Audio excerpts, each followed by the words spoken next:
This channel does not promote any violence, harmful, or illegal activities. All content provided by this channel is meant for an educational and information purpose only. এই মুহূর্তে আমরা চোখ রাখবো মালদার ইংরেজ বাজারে এবং সেখানে আর কিছুক্ষণের মধ্যেই সভা রয়েছে রাজ্যের মুখ্যমন্ত্রী মমতা বন্দ্যোপাধ্যায়। সেখানে রয়েছেন আমাদের প্রতিনিধি সঞ্জু সুর। সঞ্জু, এই মুহূর্তে সভাস্থলে ছবিটা ঠিক কিরকম?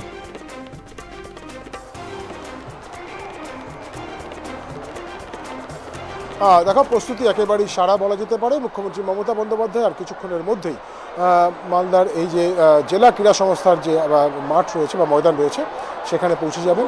এখানে তোমাকে বলে রাখি, সকালেও যেটা জানাচ্ছিলাম যে আজকে এই মঞ্চ থেকে রাজ্য সরকারের যে বিভিন্ন প্রকল্প রয়েছে সেই বিভিন্ন প্রকল্পের যারা উপভোক্তা, সেই উপভোক্তাদের পরিষেবা প্রদান করা হবে এবং প্রতীকী হিসেবে মুখ্যমন্ত্রী মমতা বন্দ্যোপাধ্যায় এই মঞ্চ থেকেই বেশ কিছু মানুষের হাতে বিভিন্ন প্রকল্পের যে সরঞ্জাম, সেই সরঞ্জাম তুলে দেবেন। কোথাও কার্ড, স্বাস্থ্যসাথীর কার্ড হোক বা কন্যাশ্রীর কার্ড হোক বা লক্ষ্মীর ভাণ্ডারের চেক হোক অথবা অন্যান্য যে ক্রীড়া সরঞ্জাম বলো বা কৃষি সরঞ্জাম বলো ইত্যাদি, সেই জিনিসগুলো তুলে দেবেন।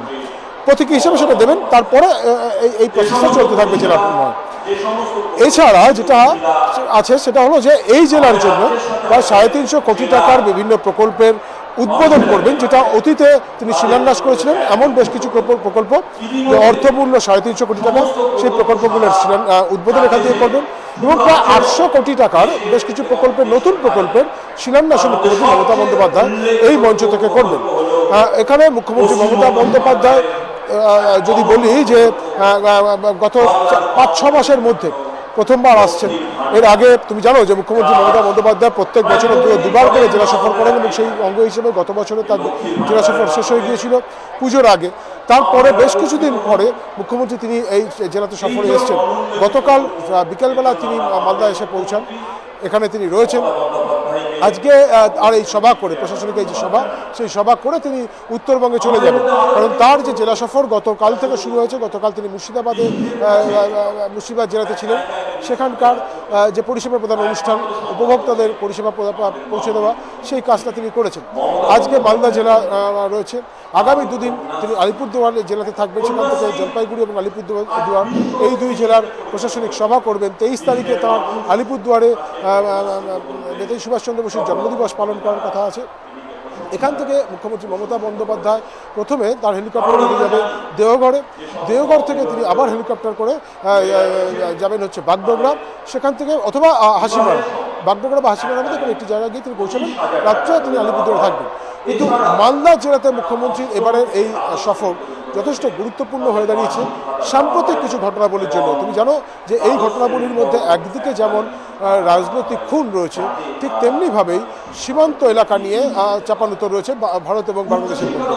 ফলে মুখ্যমন্ত্রীর এবারের এই মালদা সফর প্রশাসনিক এবং রাজনৈতিক দিক থেকেই কিন্তু যথেষ্ট গুরুত্বপূর্ণ। তোমাকে বলে রাখি যে গতকাল মুখ্যমন্ত্রী মমতা বন্দ্যোপাধ্যায় এখানে পৌঁছানোর পরপরই তিনি চলে যান অতি সম্প্রতি গত 2রা জানুয়ারি বাদল সরকার বা দুলাল সরকার, যিনি কাউন্সিলর প্রাক্তন মারা গিয়েছেন, খুন হয়েছেন বলা ভালো, তার বাড়িতে চৈতালি সরকারের সঙ্গে দেখা করেছিলেন। এবং তোমাকে বলে রাখি খুব তাৎপর্যপূর্ণভাবে মুখ্যমন্ত্রী যখন চৈতালি সরকারের বাড়িতে যান, তার আগে যখন হেলিপ্যাডে এসে উপস্থিত হন তার হেলিকপ্টার নামে, সেখানে এই জেলার সমস্ত নেতানেত্রীরা উপস্থিত ছিলেন।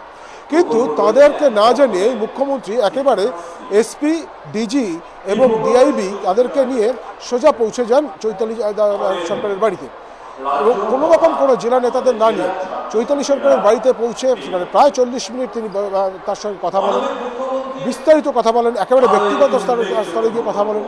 তুমি জানো মুখ্যমন্ত্রী সেখান থেকে বেরিয়ে এসে কী বলেছেন। তুমি এটাও জানো যে চৈতালি সরকার মুখ্যমন্ত্রীর সঙ্গে সাক্ষাৎ হওয়ার পরে কী বলেছেন, আমাদের দর্শকরা সেগুলো দেখেছেন। এবং মুখ্যমন্ত্রীর একটা বক্তব্য ওখানে খুব গুরুত্বপূর্ণ, সেটা হচ্ছে যে যেই বড় মাথা থাক না করা তাকে কিন্তু ধরবই। ফলে বোঝা যাচ্ছে যে এই বিষয়টা নিয়ে দুলাল সরকার মৃত্যু, তারপর কিছুদিন পরে আবার আতাউল হকের মৃত্যু, দুজন তৃণমূল কংগ্রেসের কর্মী এবং নেতা তাদের মৃত্যু হওয়াটা, এবং সেক্ষেত্রে দুটো ক্ষেত্রে কিন্তু গোষ্ঠীদ্বন্দ্বের অভিযোগ উঠে আসে। পুলিশের কাছেও সেই মান্যতা পেয়েছে। ফলে মুখ্যমন্ত্রী প্রশাসনিকভাবে যেমন রাজনৈতিকভাবে রাজ্যের প্রধান শাসক দল তারাও কিন্তু যথেষ্ট অস্বস্তিতে পড়েছে যে গোষ্ঠীদ্বন্দ্বের কারণে তাদের দুজন এরকম শীর্ষস্থানীয় নেতা, একজন শীর্ষস্থানীয় নেতা আরেকজন কর্মী, তাদের মৃত্যু ঘটছে। ফলে সেই জায়গা থেকে মুখ্যমন্ত্রী মমতা বন্দ্যোপাধ্যায় আজকের এই সভা থেকে তেমন কোনো বার্তা দেন কিনা। গতকালকেও বৈঠক করেছেন, তার যা কথা বলেছেন, রাত্রিবেলায় জেলার নেতাদের সঙ্গে বৈঠক করে তিনি আলাদা করে বার্তা দিয়েছেন। আজকে এই প্রশাসনিক মঞ্চ থেকে তিনি আলাদা করে কোনো বক্তব্য রাখেন কিনা এই বিষয়গুলো নিয়ে, এবং অবশ্যই সীমান্তের বিষয় নিয়ে, সীমান্ত নিয়ে এর আগেও তুমি জানো যে মুখ্যমন্ত্রী মমতা বন্দ্যোপাধ্যায় বলেছিলেন বিএসএফ এর দিকে অভিযোগের আঙুল তুলেছিলেন, তিনি খুব বিস্ফোরক মন্তব্য করেছিলেন মমতা বন্দ্যোপাধ্যায়। সেখান থেকে দাঁড়িয়ে আজকে এই জেলাতে বেশ কিছু জায়গা রয়েছে সীমান্ত এলাকা বাংলাদেশের সঙ্গে, যেখান থেকে চোরাচালান হয়, ফেক কারেন্সি চলে আসে, অবৈধ চোরাচালান তো আছেই, এবং তার সঙ্গে সঙ্গে একদমই তাই। অসংখ্য ধন্যবাদ আমাদের সঙ্গে থাকবার জন্য। কথা বলছিলাম আমাদের প্রতিনিধি সঞ্জু সুরের সঙ্গে।